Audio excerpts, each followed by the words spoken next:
Welcome. ielts, by knowledge. Conversation between the man and the woman and answer the questions. First, you have some time to look at questions 1 to 4.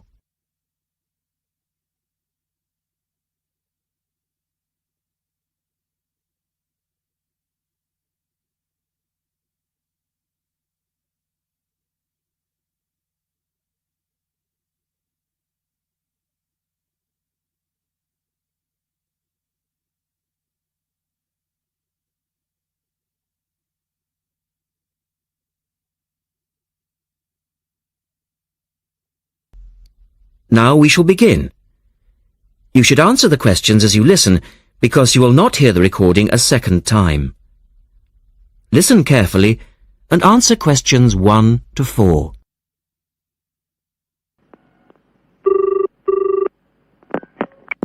Good morning, University Language Centre. How can I help you? I'm interested in doing a language course. I did Mandarin last year and now I'd like to do Japanese. Can you give me some information about what courses are available at your centre and when they start, that sort of thing? Yes, certainly. Well, we actually offer a number of courses in Japanese at different levels. Are you looking for full-time or part-time? Oh, I couldn't manage full-time as I work every day, but evenings would be fine and certainly preferable to weekends. Well, we don't offer courses at the weekend anyway, but let me run through your options. We have a 12-week intensive course, 3 hours, 3 nights a week. That's our crash course. Or an 8-month course, 2 nights a week. I think the crash course would suit me best, as I'll be leaving for Japan in 6 months' time. Are you a beginner? Not a complete beginner, no. Well, we offer the courses at 3 levels. Beginners, lower intermediate and upper intermediate, though we don't always run them all. It depends very much on demand. I'd probably be at the lower intermediate level, as I did some Japanese at school, but that was ages ago. Right. Well, the next Level 2 course begins on Monday the 12th of September. There are still some places on that one. Otherwise, you'd have to wait until January or March. No, I'd prefer the next course. The woman asks the man for some details about himself. Look at questions 5 to 10.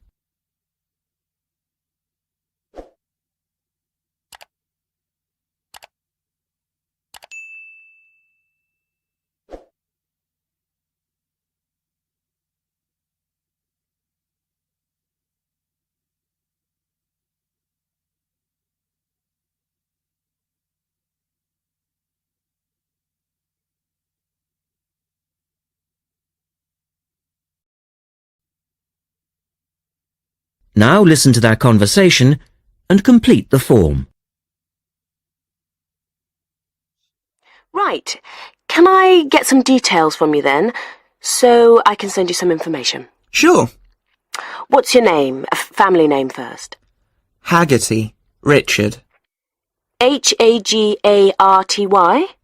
No, Hagerty. Oh, okay. And your address, Richard? Well, perhaps you could email it to me. Right. What's your email address? It's Ricky45, that's one word, RICKY45, at hotmail.com. And I just need some other information for our statistics. This helps us offer the best possible courses and draw up a profile of our students. Fine. What's your date of birth? I was born on the 29th of February, 1980. 1980? So you're a leap year baby. That's unusual. Yes, it is. And just 1 or 2 other questions for our market research, if you don't mind. No, that's fine. What are your main reasons for studying Japanese? Business, travel, or general interest? My company's sending me to Japan for 2 years. All right, I'll put down business. And do you have any specific needs? Will there be an emphasis on written language? For instance, will you need to know how to write business letters, that sort of thing? No, but I will need to be able to communicate with people on a day-to-day basis. Okay, so I'll put down conversation. Yes, because I already know something about the writing system at an elementary level, and I don't anticipate having to read too much. You said you'd studied some Japanese. Where did you study? 3 years at school, then I gave it up, so I've forgotten a fair bit. You know how it is with languages if you don't have the chance to use them. Yes, but I'm sure it will all come back to you once you get going again. Now, once we receive your enrolment form, we'll contact you. That is the end of section 1. You now have half a minute to check your answers.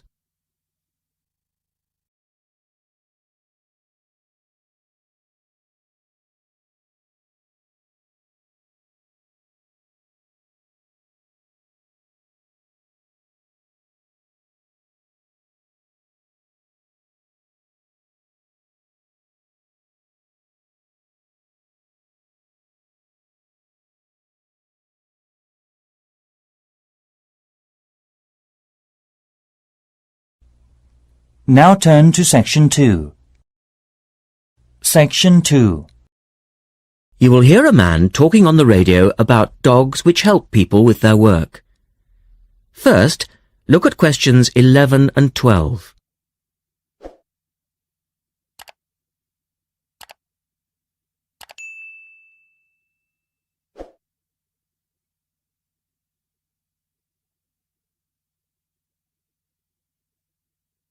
As you listen to the first part of the talk, answer questions 11 and 12.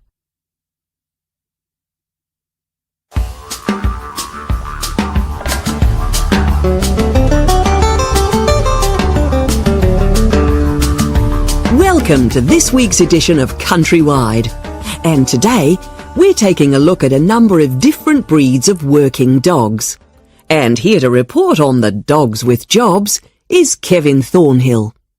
Thanks, Joanne. Well, yes, dogs with jobs is the subject of today's program. Dogs have earned themselves a reputation over the centuries for being extremely loyal.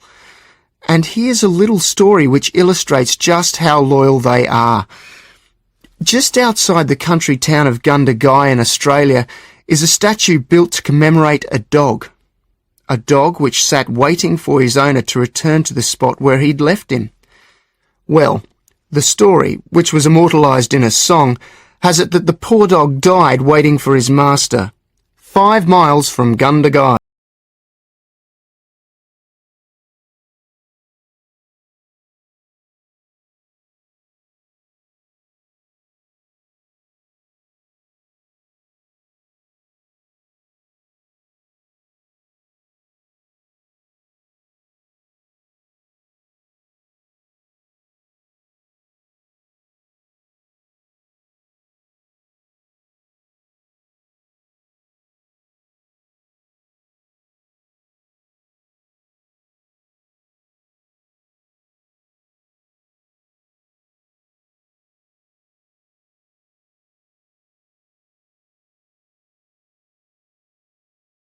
For questions 13 to 20.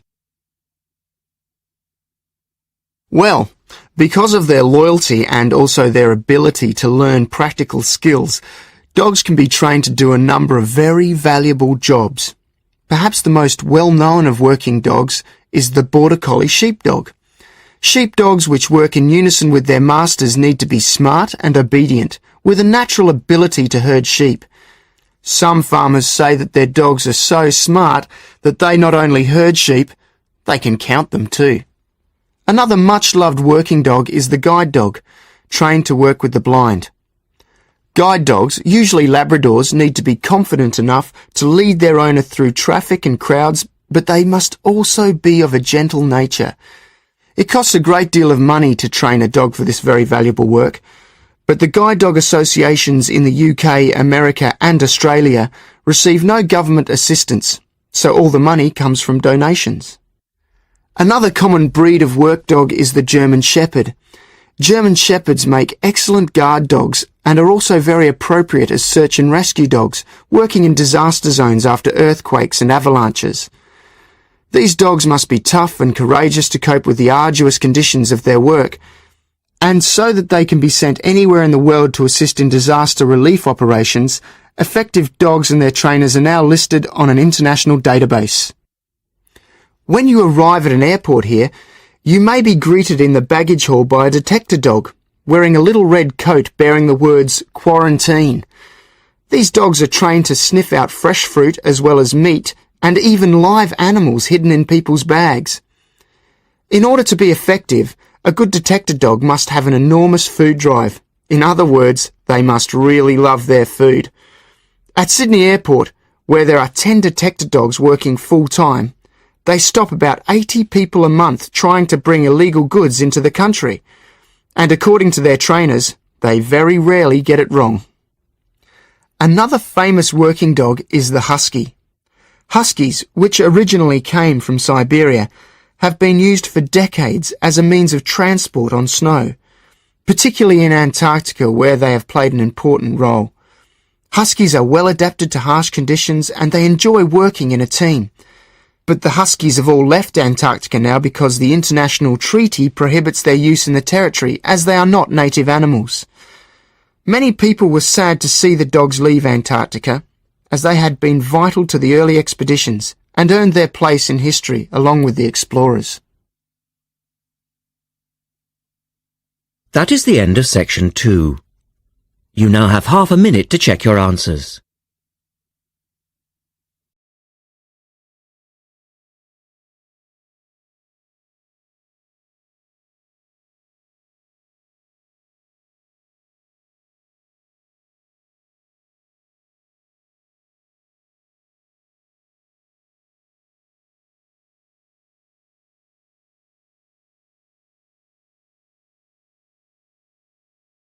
Now turn to section 3. Section 3. In this section, you will hear a discussion about a system of writing for the blind known as Braille. First, look at questions 21 to 23.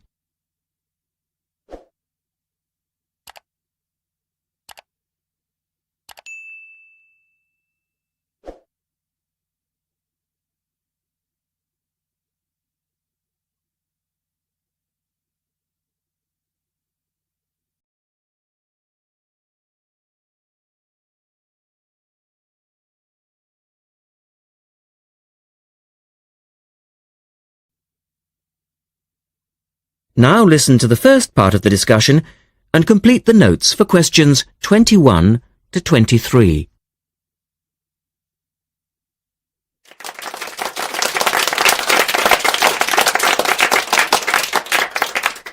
We're very pleased to welcome to our special interest group today Dr. Linda Graycar, who is from the City Institute for the Blind. Linda is going to talk to us about the system of writing for the blind known as Braille. Linda, welcome. Thank you. Now, we'd like to keep this session pretty informal, and I know Linda won't mind if members of the group want to ask questions as we go along. Well, let's start with an obvious one. What is Braille, and where does it get its name from? Well, as you said, Braille is a system of writing used by and for people who cannot see. It gets its name from the man who invented it, the Frenchman Louis Braille, who lived in the early 19th century. Was Louis Braille actually blind himself?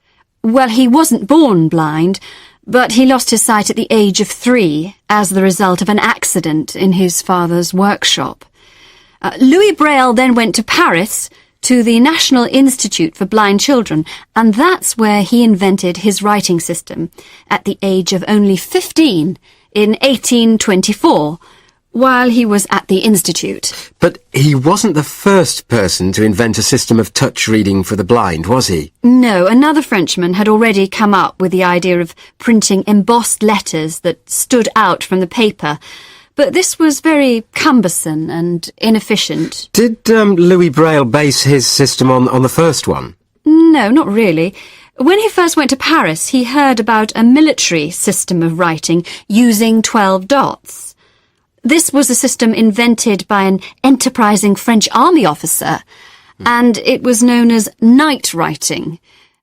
It wasn't meant for the blind, but rather for battle communications at night. That must have been fun. Look at questions 24 to 30.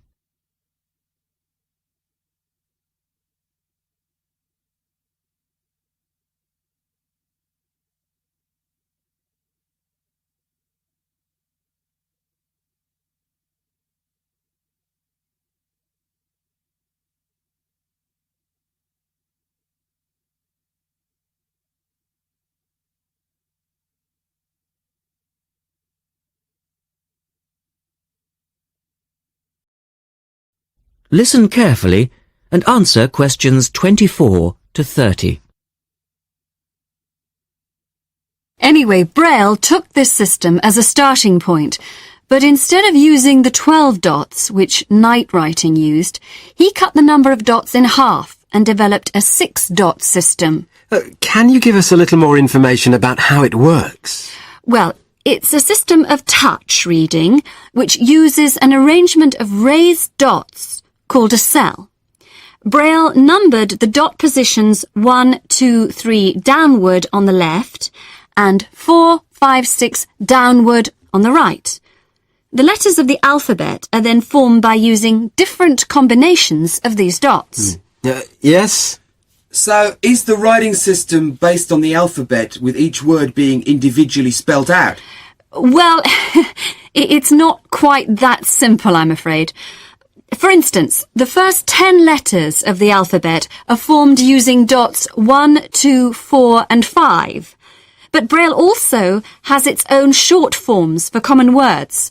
For example, B for the word but and H for have.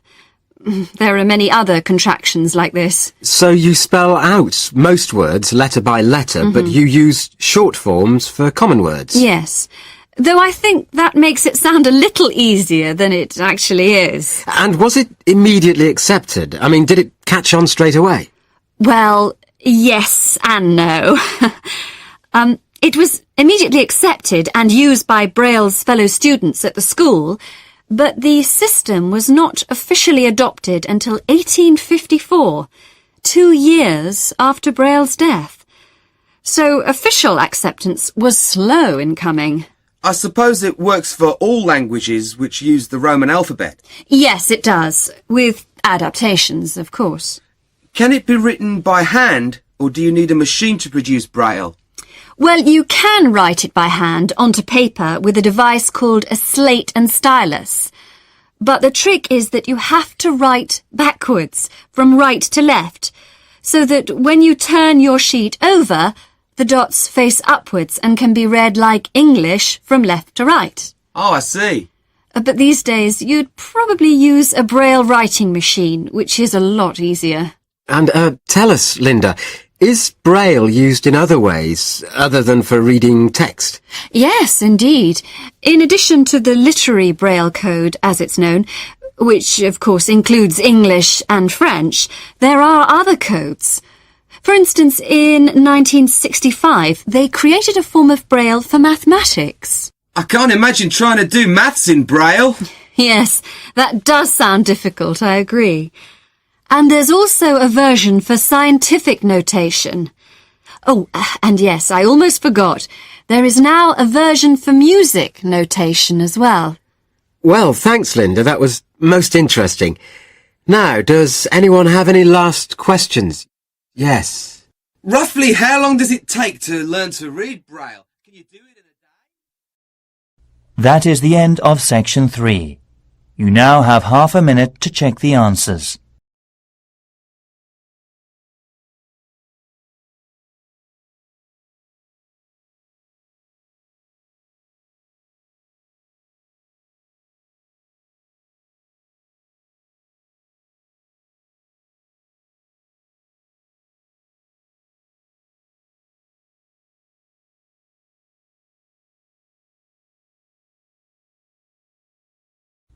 Now turn to section 4.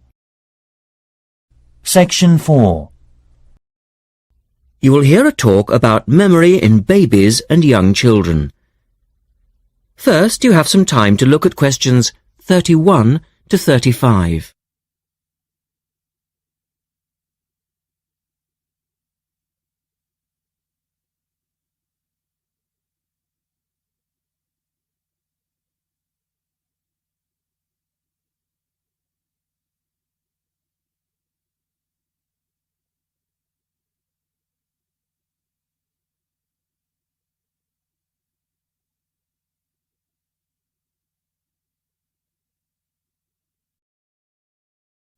Now listen carefully and answer questions 31 to 35.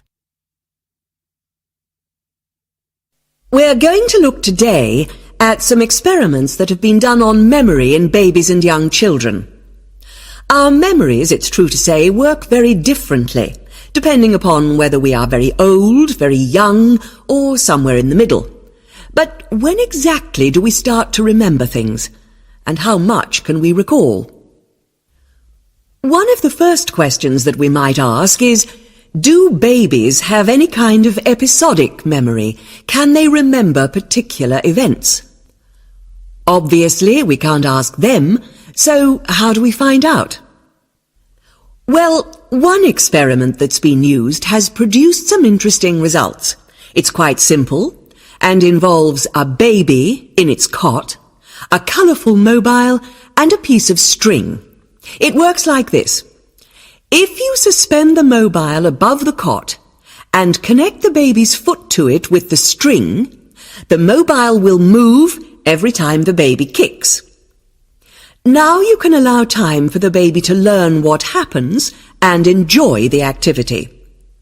Then you remove the mobile for a time and reintroduce it sometime from 1 to 14 days later. If you look at this table of results, at the top 2 rows, you can see that what is observed shows that 2-month-old babies can remember the trick for up to 2 days, and 3-month-old babies for up to a fortnight. And although babies trained on one mobile will respond only if you use the familiar mobile, if you train them on a variety of colours and designs, they will happily respond to each one in turn. Now, looking at the 3rd row on the table, you will see that when they learn to speak, babies as young as 21 months demonstrate an ability to remember events which happened several weeks earlier. And by the time they are 2, some children's memories will stretch back over 6 months, though their recall will be random, with little distinction between key events and trivial ones. And very few of these memories, if any, will survive into later life. So, we can conclude from this that even very tiny babies are capable of grasping and remembering a concept. Look at questions 36 to 40.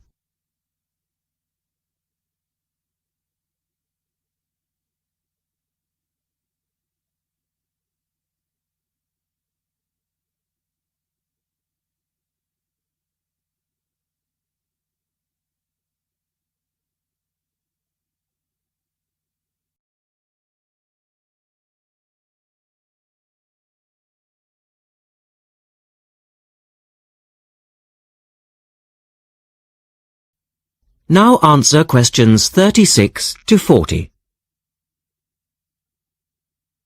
So, how is it that young infants can suddenly remember for a considerably longer period of time? Well, one theory accounting for all of this, and this relates to the next question we might ask, is that memory develops with language. Very young children with limited vocabularies are not good at organizing their thoughts. Though they may be capable of storing memories, do they have the ability to retrieve them? One expert has suggested an analogy with books on a library shelf. With infants, he says, it's as if early books are hard to find because they were acquired before the cataloguing system was developed. But even older children forget far more quickly than adults do. In another experiment, several 6-year-olds, 9-year-olds and adults were shown a staged incident. In other words, they all watched what they thought was a natural sequence of events. The incident went like this. A lecture, which they were listening to, was suddenly interrupted by something accidentally overturning. In this case, it was a slide projector. To add a third stage, and make the recall more demanding, this accident was then followed by an argument. In a memory test the following day, the adults and the 9-year-olds scored an average 70%, and the 6-year-olds did only slightly worse. In a retest 5 months later, the pattern was very different. The adults' memory recall hadn't changed, but the 9-year-olds had slipped to less than 60%, and the 6-year-olds could manage little better than 40% recall. In similar experiments with numbers, digit span is... That is the end of section 4. You now have half a minute to check your answers.